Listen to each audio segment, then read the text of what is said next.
دوسرا ہے التذکیر بایام اللہ، کہ آپ سے پہلے جو لوگ اس دنیا میں آئے ان میں سے جن لوگوں نے اللہ اور اس کے رسول کا حکم مانا وہ کیسے کامیاب ہوئے، اور جنہوں نے نہیں مانا آخرت میں تو ناکام ہوئے ہی ہوئے، دنیا میں ان پر کس طرح طرح کے عذاب آئے، اور اگر تم مانو گے تو پھر تمہارا سلوک بھی اسی طرح ہوگا جیسے پہلے کا، اس لیے کہ اللہ تعالیٰ کی کوئی کسی سے رشتہ داری نہیں ہے کہ ان کی بدصورتی کی وجہ سے ان کو عذاب دے دے اور تمہاری خوبصورتی کی وجہ سے تم کو کہے کہ چلو یہ جنت میں ہے۔ ان اللہ لا ينظر الى صورکم واموالکم ولکن ينظر الى قلوبکم واعمالکم، اللہ شکلوں کو مالوں کو نہیں دیکھتے، اعمال کو اور دلوں کو دیکھتے ہیں۔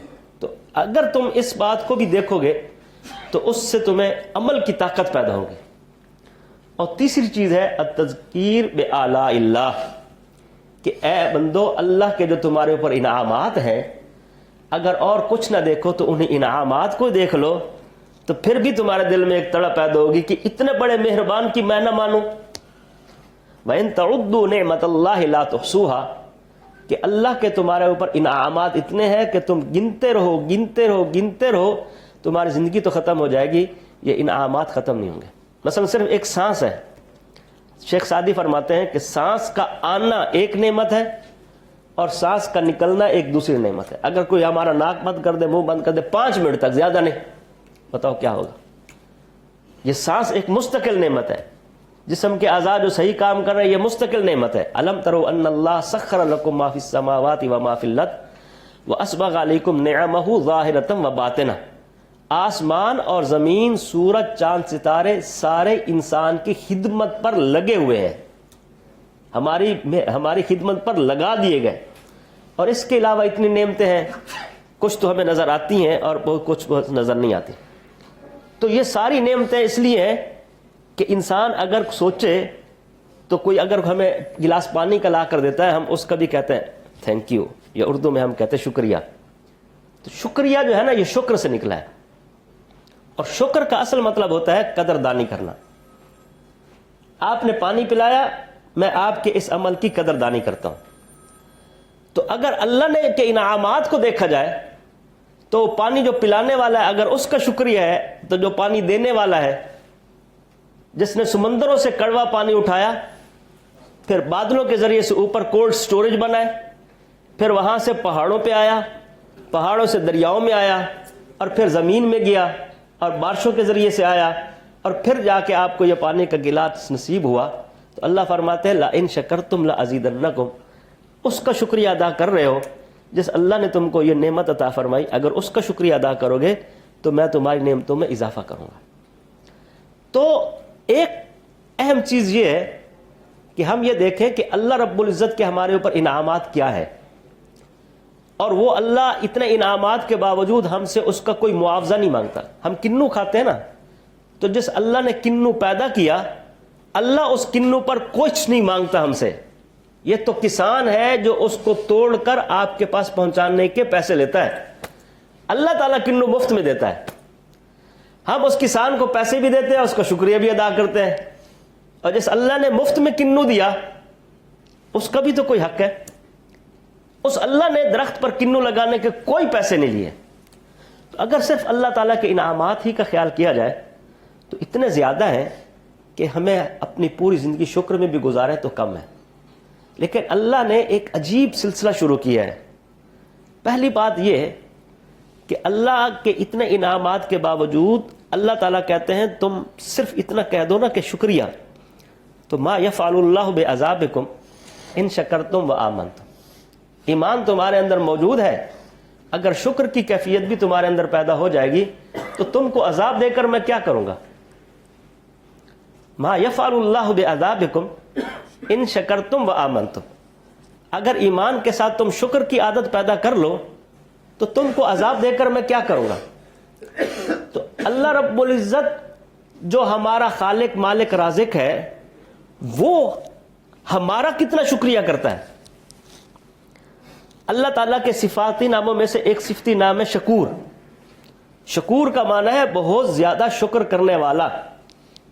اللہ کو ہمارا شکر نہیں کرتا اس معنی میں جس معنی میں ہم کرتے ہیں، لیکن شکر کا معنی جیسے میں نے عرض کیا قدردانی کرنا۔ اللہ ہمارے اعمال کی قدردانی کرتا ہے۔ اگر ہم ساری زندگی اللہ کے آگے ایک سجدہ نہ کریں، اللہ کو کوئی پرواہ نہیں، لیکن اس کے باوجود اللہ تعالیٰ کی قدردانی کا نظام یہ ہے کہ اگر آپ مسجد میں نماز پڑھنے کے لیے آئے اور اذان ہوئی 1:15 بجے اور نماز ہے 1:30 بجے، آپ 1:15 ہی جا کے پہنچ گئے، گھر سے چلے مسجد میں آئے اور مسجد میں 15 منٹ بیٹھے رہے، تو اللہ تعالیٰ فرماتے ہیں جو تم 15 منٹ بیٹھے ہو نا، یہ بھی تمہارا بیکار نہیں ہے، میں اس کی قدردانی کروں گا، اور اگرچہ تم نماز نہیں پڑھ رہے ہو اس انتظار پر بھی تمہیں نماز کا اجر دوں گا۔ اب بتاؤ ایسا کوئی شکریہ کرنے والا ہے؟ ایک آدمی آپ دفتر میں ہائر کرتے ہیں، اس کو کام کرنا نہیں آتا، تو آپ کیا کریں گے؟ یا کام سیکھو یا دفع ہو جاؤ۔ اللہ نے فرمایا قرآن کی تلاوت کرو، ایک آدمی تلاوت کر رہا ہے وہ یتتعتع علیہ وہو علیہ شاق، اس کو پڑھنا نہیں آ رہا، اس کو اس پر مشقت ہو رہی ہے، اللہ فرماتے ہیں اس مشقت کا اجر الگ دوں گا، پڑھنے کا اجر الگ دوں گا۔ آپ ٹرینر کو ایسے کہتے ہیں کہ ٹریننگ کرنے کا الگ ملے گا، سیلری الگ ملے گی۔ آپ کا دفتر 9 بجے شروع ہو جاتا ہے، اگر کوئی 8 بجے آ کر بیٹھ جائے 7 بجے، آپ اس کو 2 گھنٹے کی کبھی تنخواہ نہیں دیں گے، لیکن اللہ کے گھر میں 2 گھنٹے پہلے آ کر بیٹھ جاؤ، اللہ تعالیٰ اس کی سیلری الگ دیں گے۔ یہ مطلب ہے کہ اللہ تعالیٰ انسان کے اعمال کی قدردانی کرتے ہیں، پھر اتنی نہیں کہ اتنا دیتے ہیں جتنا اس کا حق ہے، بلکہ کم سے کم من جاء بالحسنۃ فلہ 10 امثالھا، منیمم جو ہے اس کو 10 سے ملٹیپلائی کر کے اللہ تعالیٰ دیتے ہیں۔ اللہ تعالیٰ کو آپ کی قدردانی کی کوئی ضرورت نہیں ہے، اس لیے کہ مجبوری کوئی نہیں۔ اور جو خرچ کرتا ہے اللہ کے راستے میں، کسی غریب کو مسکین کو دیتا ہے، مثل الذین ينفقون اموالهم فی سبیل اللہ کمثل حبۃ انبتت 7 سنابل فی کل سنبلۃ 100 حبہ، 700 گنا بڑھا کر ملے گا۔ بلکہ اللہ نے عجیب ایک جملہ قرآن مجید میں جگہ جگہ ارشاد فرمایا کہ کسی غریب کو قرضہ دینا ایسا ہے کہ اقرض اللہ قرضا حسنا، یہ تم غریب کو نہیں دے رہے ہو، مجھ کو قرضہ دے رہے ہو۔ قرضہ، قرضہ کی تعریف یہ ہوتی ہے کہ to give fungible asset someone with the condition that your principal amount is guaranteed, کہ جو پیسے تم دے رہے ہو واپس کرنا ہر حال میں دینے والے پر لازم ہے۔ تو اللہ فرماتے جو تم نے غریب کو دیا، یہ گویا تم نے مجھے قرض دیا۔ اگر کسی انسان کو قرض دے اور اس پر کچھ اوپر مانگ لو، وہ ربا ہے، سود ہے، حرام ہے، لیکن جو تم مجھ کو قرض دو گے میں 700 گنا بڑھا کر دوں گا، وہ کوئی سود بھی نہیں ہوگا۔ تم نے مجھے دے دیا گویا کہ اب میں کسی کو کہوں بھائی میں آپ کو یہ 1000 روپے دے رہا ہوں، اس میں 950 آپ کے ہیں، 500 اس بھائی کو دے دینا، وہ تھوڑا غریب ہے اس کو دے دینا، تو یہ کتنی خوشی سے 50 روپے دے کر آئے گا کہ دیکھو 1000 روپے مجھے دے دیے اور صرف 50 روپے اس کو دے رہا ہے۔ اور اگر میں یہ کہوں کہ 50 روپے جو تم اس کو دو گے وہ بھی تمہارا میرے اوپر قرض بن جائے گا، اور اس 50 کو کم از کم 10 سے ضرب کر کے 500 بڑھا کر دوں گا، اب بتاؤ اس کو دینے میں کیا تحمل ہوگا؟ غریب کو دینے میں کوئی سوچے گا کہ یار 1000 روپے دیا، اس میں سے 50 غریب کو دینا ہے، اس 50 کو 10 سے ضرب کر کے پھر ملٹی پلائی ہو کے 500 ملنا ہے، 1450 ہو جائیں گے، اب مجھے کوئی سوچنے کی کوئی ضرورت ہے؟ لیکن اب بتاؤ ہم غریب کو دیتے ہوئے کتنے خوش دلی سے دیتے ہیں؟ کیا ہم یہ سوچ کے دیتے ہیں کہ میں نے دیا؟ اپنی جو ہم دیتے ہیں واللہ اپنی کمائی نہیں ہوتی، وَمِمَّا رَزَقْنَاهُمْ يُنْفِقُونَ، اللہ کہتے ہیں دیتا میں ہوں، اسی میں سے دو، مِمَّا رَزَقْنَاهُمْ يُنْفِقُونَ۔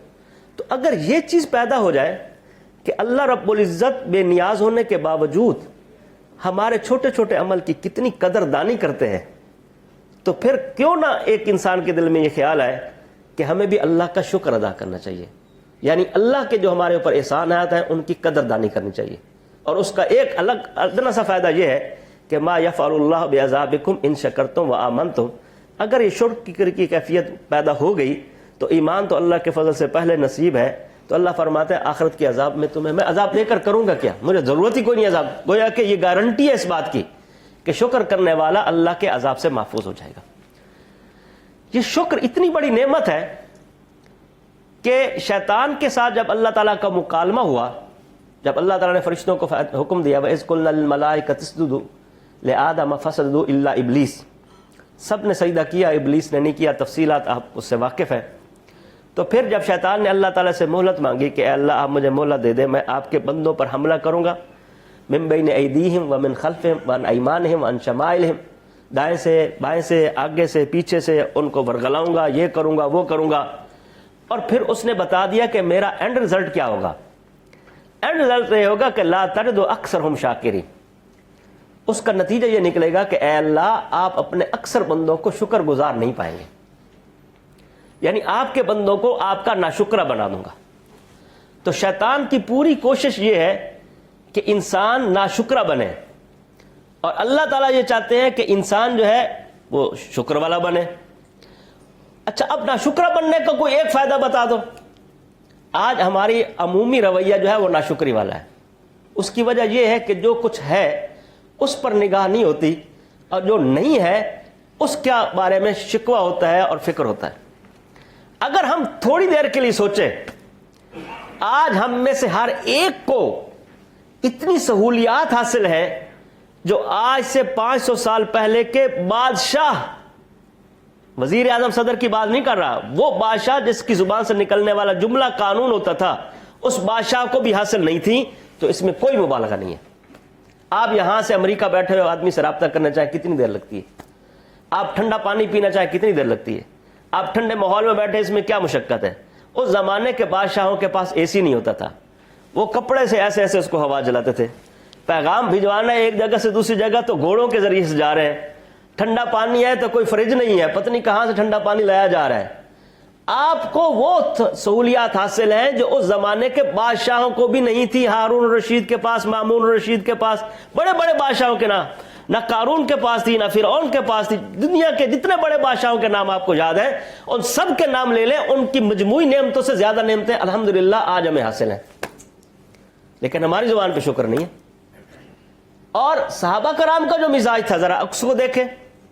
اب ہم اپنی اب جو جس محرومی کا ہمیں شکوہ ہے ذرا اس کا بھی منظر دیکھ لیں.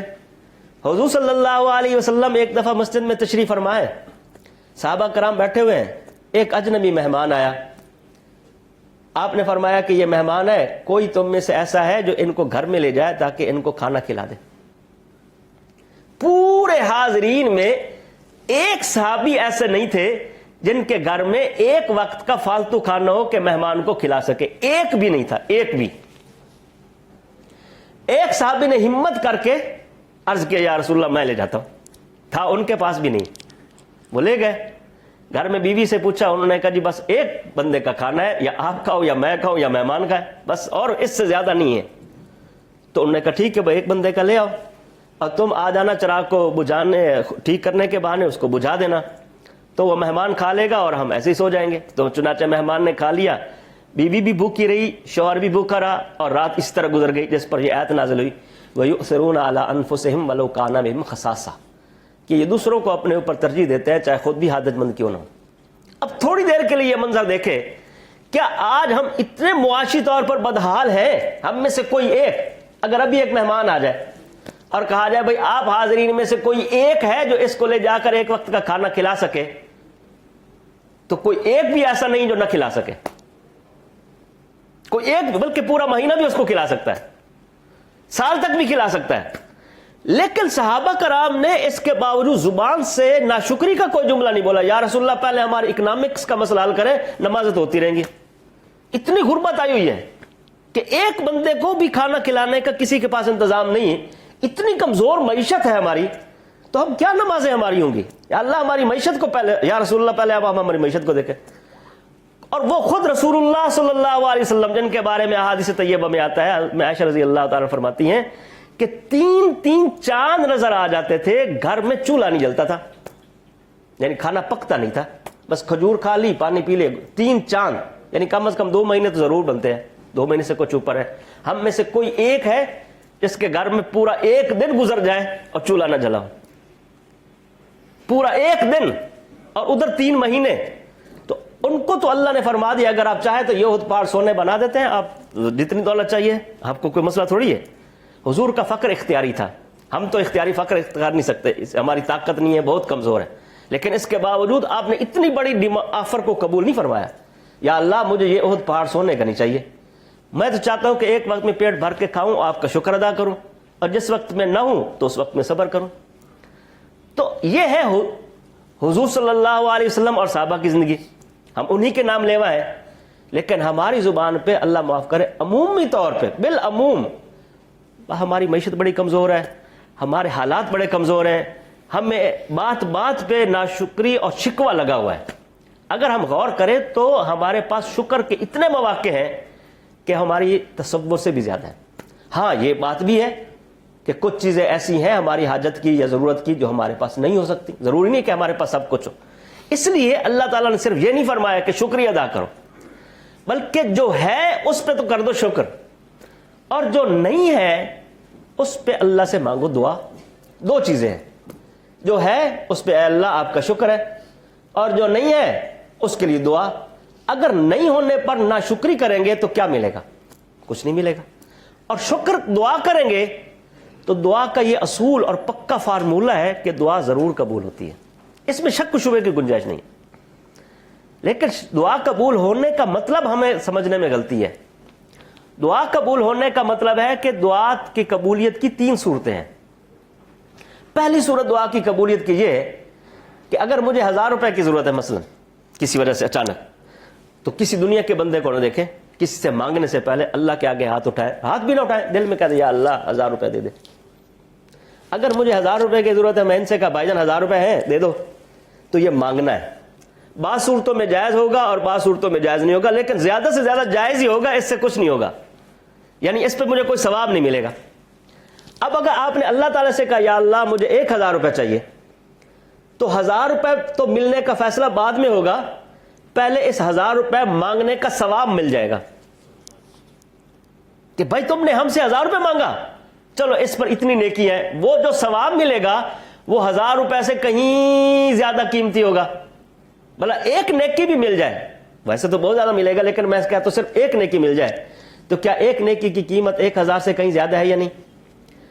تاریخ انسانی میں، پوری انسانی تاریخ میں، آدم علیہ السلام سے لے کر اب تک اور اب سے لے کر قیامت تک ایک ہی شخص ایسا گزرا ہے جیسا بادشاہ کوئی نہیں آیا، اور وہ ہے سلیمان علیہ السلام.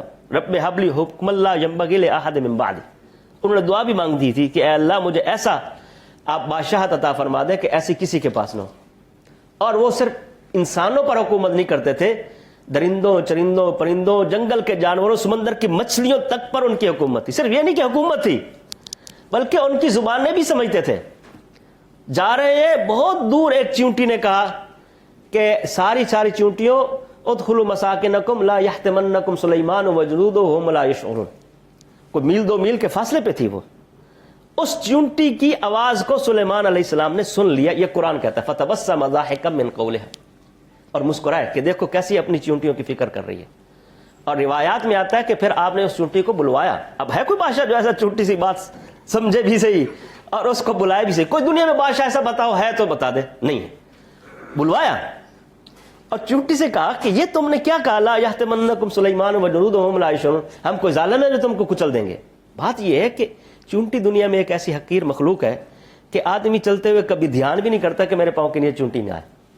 وہ چلتا ہوا جا رہا ہے، وہ خود بخود آ جاتی ہے. یہی متکبر کا انجام ہوگا قیامت کے دن، کیونکہ دنیا میں وہ کسی کا دھیان نہیں کرتا، تو قیامت میں اس طرح شروع ہوگا چونٹی کی طرح کہ لوگوں کے نیچے پھسلتا ہو، لوگ دھیان بھی نہیں کریں گے نیچے کوئی آ بھی رہا ہے کہ نہیں آ رہا.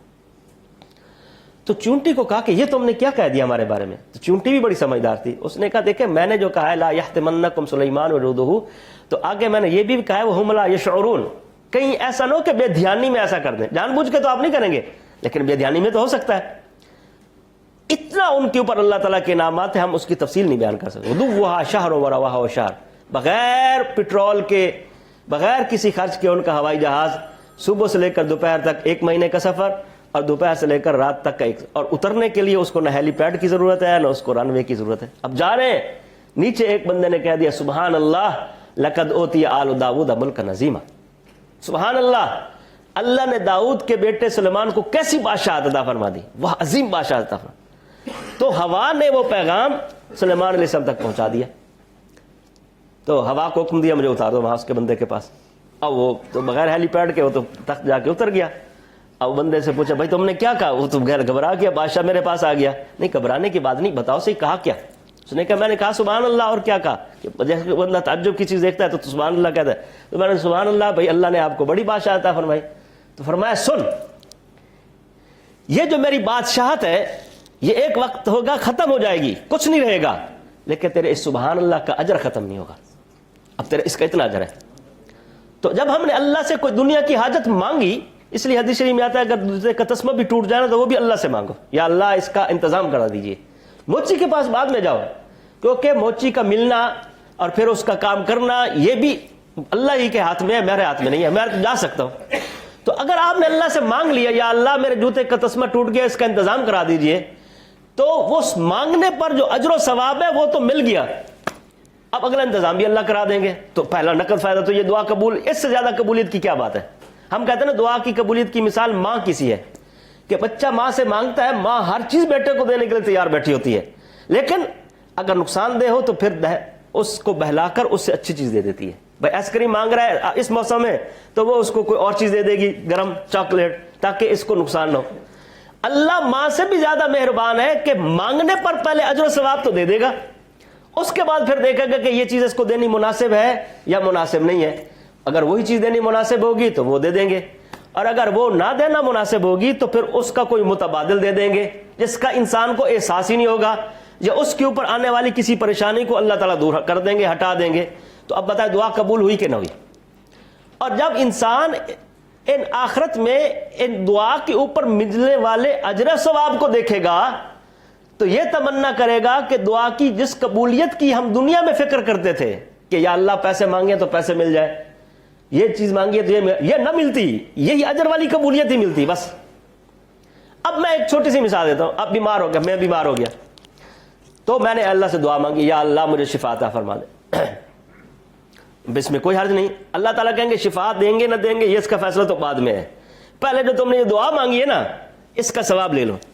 بلکہ دعا ایک ایسی عجیب عبادت ہے کہ صرف وہ اس دعا کی خصوصیت ہے کہ وہ کام جو دنیا کے کام کہلاتے ہیں دیکھنے میں اور اس پہ کوئی اجر و ثواب کی بات نظر نہیں آتی، وہی کام جب دین دعا کی شکل میں کیے جاتے ہیں تو وہ عبادت بن جاتی ہے. مثلا 1000 روپے مانگنا کوئی عبادت تھوڑی، کسی بندے سے مانگو 1000 روپے کوئی عبادت ہے؟ کوئی عبادت نہیں.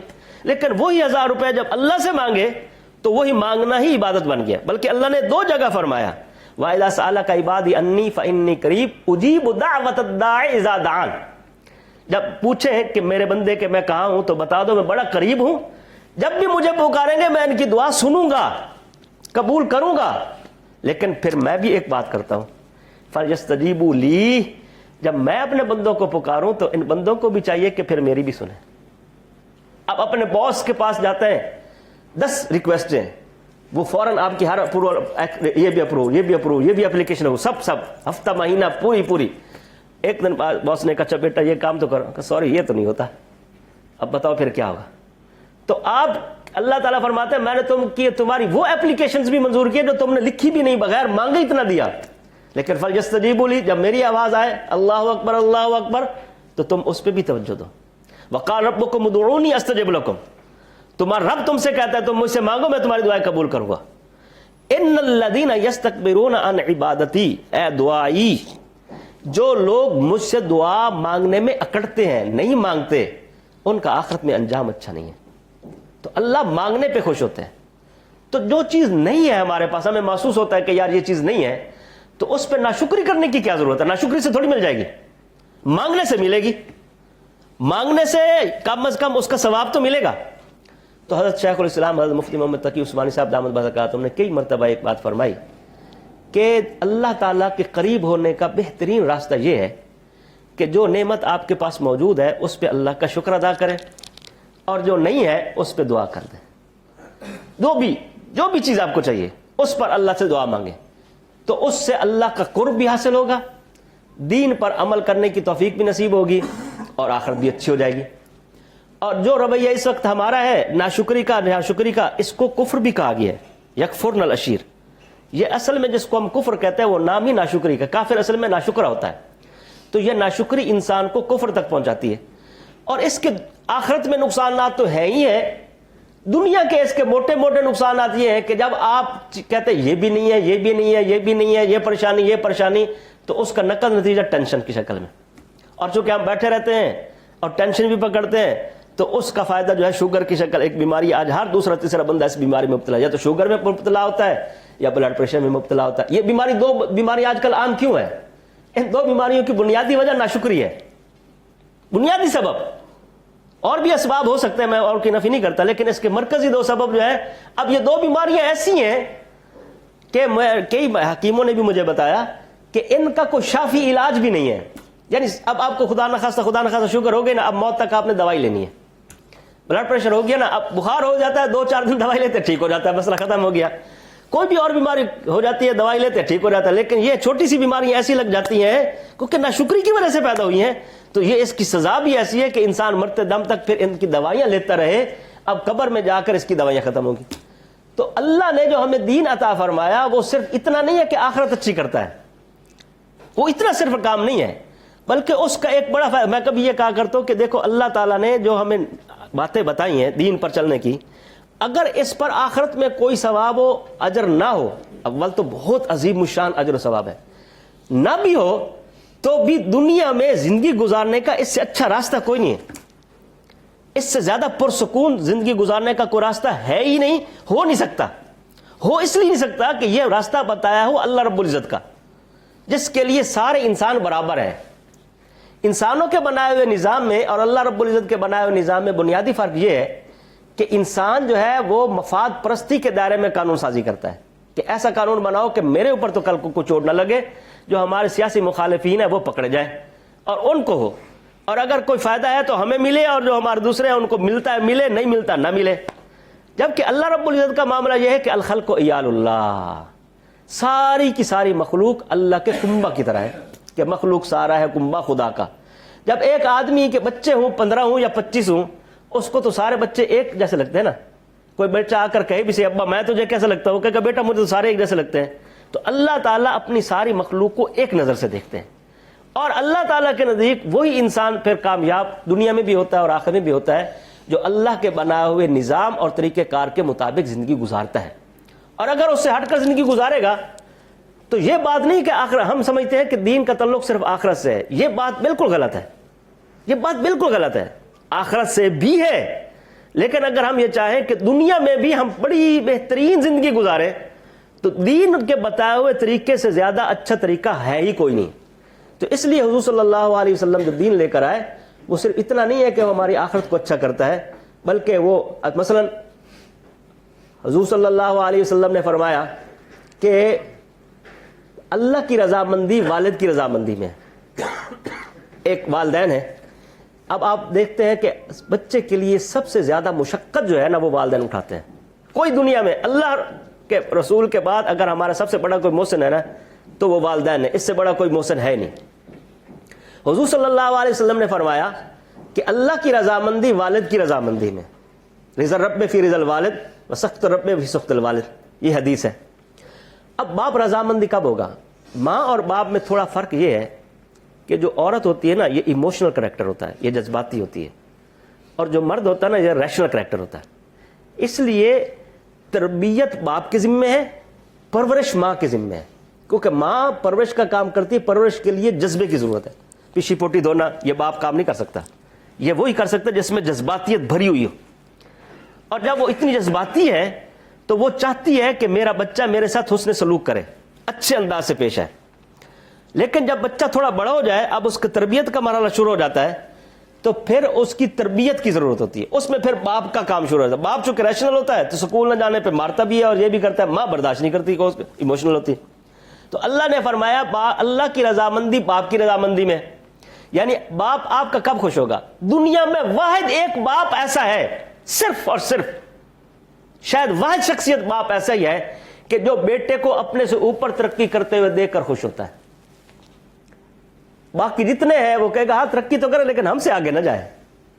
جتنا میں جس پوزیشن پہ میں ہوں نا، اچھا اگر خدا نہ خواستہ باپ اچھا نہیں ہے، برا ہے، ایسا ویسا ہے، تو بھی وہ یہ نہیں چاہے گا میرا بچہ میرے جیسا بنے، وہ کہے نہیں میرا بچہ اچھا بن جائے. اتنا آپ کا خیر خواہ ہے، اس سے بڑھ کر کوئی خیر خواہ نہیں ہے. اور جتنا ماں باپ ہمارے لیے کرتے ہیں، میں کہتا ہوں اگر اس کا آدھا بھی کوئی آج اپنے ماں باپ کے لیے کر دے تو اس سے زیادہ فرما بردار بھی شاید کوئی نہیں ہوگا. اور ماں باپ پھر خوش ہی خوش اور دعائیں ہی دعائیں. اور جو ماں باپ کے ساتھ حسن سلوک کرے گا اللہ کی رضامندی مل جائے گی. اس کی دنیا بھی سکون والی ہوگی کہ نہیں ہوگی؟ کہ جب ماں باپ کی خوشی کے ذریعے سے اس کی دنیا بھی بڑی پرسکون گزرے گی. دنیا اس کے اتنے فضائل ہیں، میں اس میں بیان نہیں کرتا کہ دنیا میں اللہ تعالیٰ نعمتیں عطا فرماتے ہیں، رزق میں وسعت عطا فرماتے ہیں، اتنے احادیث میں فضائل ہے سوچ نہیں سکتے۔ ایک آدمی بیمار ہو گیا، آپ اس کی عیادت کے لیے تشریف لے گئے۔ عیادت کرنے سے، عیادت کے بھی کچھ احکام ہے، تھوڑی دیر کے لیے بیٹھو اور دعا کرو اور پھر جلدی آ جاؤ تاکہ اس کو تکلیف نہ، لیکن آپ تشریف لے گئے یا آپ نے فون کر دیا، اس کو تھوڑی سی خوشی ہوئی کہ نہیں ہو گئی نا؟ اچھا، اس کو خوشی ہوئی، اور حضور صلی اللہ علیہ وسلم نے فرمایا کہ جس بندہ کسی کی عیادت کے لیے جاتا ہے تو جب تک راستے میں ہوتا ہے جنت کے باغوں میں ہوتا ہے، اور جب اس کے پاس ہوتا ہے تو 70,000 فرشتے اس بندے کے لیے اللہ سے مغفرت کی دعا کرتے، یا اللہ اس عیادت کرنے والے کی بخشش کر دیجئے۔ اور دعا کی دو قسمیں ہیں، ایک دعا وہ ہے جو ہم اپنی تجویز سے اللہ سے مانگتے ہیں، ہمیں اس کی حاجت ہوتی ہے ہم اللہ سے مانگتے ہیں، جیسے میں نے مثال دی، یا اللہ 1000 روپے دے دے، یا اللہ گاڑی دے دے، یا اللہ فلاں چیز دے، یہ تجویز والی دعا ہے، اس پہ اجر و ثواب کا تو وعدہ ہے، لیکن اس کی ہر حال میں اسی شکل میں قبولیت کا کوئی وعدہ نہیں۔ اور ایک تجویز والی نہیں ہے، یہ توفیق والی ہے کہ اللہ خود کہہ رہے بھائی تم جو ہے نا مجھ سے دعا مانگو اس کے لیے، خود اللہ، فرشتے خود تو نہیں مانگیں گے نا، فرشتوں کو تو پتہ بھی نہیں ہوگا یہ آدمی کیا کرنے کے لیے جا رہا ہے کیا نہیں کرنے کے لیے جا رہا ہے، لیکن اللہ کو تو پتہ ہے، تو اللہ نے 70,000 فرشتوں کی ڈیوٹی لگائی کہ تم ایک دو بھی نہیں، ایک بھی کافی ہے، معصوم ہے۔ حدیث میں جو کہ 70,000 آئے اس لیے ہم اپنی طرف سے کوئی کمی بیشی نہیں کر سکتے، حدیث میں 70,000 فرشتوں کی اللہ نے ڈیوٹی لگائی، تم اس بندے کے لیے مجھ سے کہو کہ اے اللہ اس کو بخش دے۔ اگر اللہ نے اس کو بخشنے کی نیت نہیں کی ہوئی تو 70,000 کی ڈیوٹی لگانے کا کوئی مطلب ہے؟ اب بتاؤ، ایک 5 منٹ کا کام ہے عیادت کرنا، اور تھوڑا سا کام کر لے 70,000 فرشتوں نے آپ کے لیے دعا کر دی، لیکن بس بات یہ ہے کہ شریعت کے کچھ اصول ہیں ان کو پورا کرنا چاہیے۔ اب جو کتنا آسان کام ہے، لیکن اس کے اندر نیت یہ ہو کہ میں اس بھائی کو دل خوش کرنے کے لیے جا رہا ہوں، منہ لحاظ کے لیے نہیں جا رہا کہ وہ میرے چچا کی بیماری پر آیا تھا تو اب مجھے بھی جانا پڑے گا، اور چونکہ وہ نہیں آیا تھا تو میں کیوں جاؤں۔ اور ہمارے ہاں پنجاب میں تو یہ ہوتا ہے کہ اس کو کچھ پیسے بھی دینے پڑتے ہیں، یہ چیز جو ہے اتنے بڑے عمل کو مٹی بنا دیتا ہے، سونے کو۔ علم کیمیا ایک علم کہلاتا ہے جس کو انگریزی میں ہم کیمسٹری کہتے ہیں۔ کیمسٹری کے اندر بنیادی طور پر ایک چیز بتائی جاتی ہے جس کو ہم کہتے ہیں انقلاب ماہیت، کہ H2+O oxygen plus oxygen is equal to liquid, پانی بن جائے گا۔ تو کیمسٹری میں یہی فارمول، پوری کیمسٹری اسی پر گھومتی ہے کہ ایک چیز دوسری چیز میں کیسے تبدیل ہوتی ہے۔ تو اللہ رب العزت نے ہمیں ایک کیمسٹری دی ہے اور وہ اتنی آسان ہے کہ اس سے زیادہ آسان کوئی کیمسٹری نہیں، اور اتنی قیمتی چیزیں تبدیل ہوتی ہیں کہ سونا سے بھی زیادہ چیزیں تیار ہو جاتی ہیں، اور اس کا نام ہے اخلاص نیت۔ اب اندر سے نیت تبدیل کرنے میں کتنا زور لگتا ہے۔ جیسے میں نے شکر کہا، شکر کے لیے آپ کو زبان سے بھی کچھ کہنے کی ضرورت نہیں، دل میں ایک کیفیت ہے کہ اللہ اللہ کا بڑا احسان ہے، بس دل میں کیفیت ہوگی اللہ کہتے بس۔ تو اگر آپ نے چھوٹا سا عمل کر لیا اور وہ دل میں اخلاص نیت کے ساتھ کر لی، مجھے اس سے کوئی لا نريد منکم جزاء ولا شکورا، تو اس پہ اتنا کچھ ملے گا کہ آپ کی مٹی سونا نہیں، سونے سے کہیں زیادہ قیمتی ہو جائے گی۔